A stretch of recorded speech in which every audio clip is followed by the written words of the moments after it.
Nahimong sentro sa Cabalaka ang sanitation duol sa Barangay Hall sa Barangay 23C ni Syudad. Gumikan kay gihimo ng kalibangan ang mga breakwater sa baybayon sa Colstar Road. Gikabalaka sa mga residente o sa mga personahe tungod na kung posible kining makadaot sa panglawas o makadaot sab sa imahe sa maong lugar. Gibot kag usab sa mga personahe sa PSCC nga nanguna sa pagmonitor sa area nga matud pa wala nay kawatan nga target ang pagpanguha sa mga kabakalan sa Colstar Road. Apan problema nila karon mao ang gihimong kalibangan ang mga breakwaters sa moong area.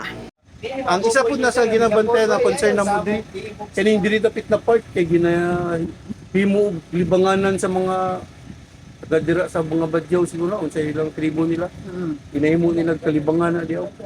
Kinabadlong na mo sila nga dili nila ibuhaton nag CR na din ha. Kailangan kita naon.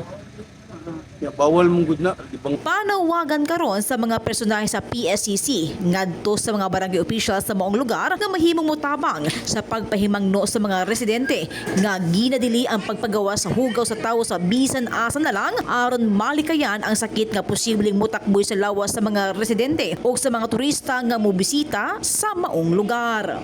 In the heart of changing lives. Ako si Brigada Justin Rose Pabi, alang sa 93.1 Brigada News FM Davao, The Music and News Authority.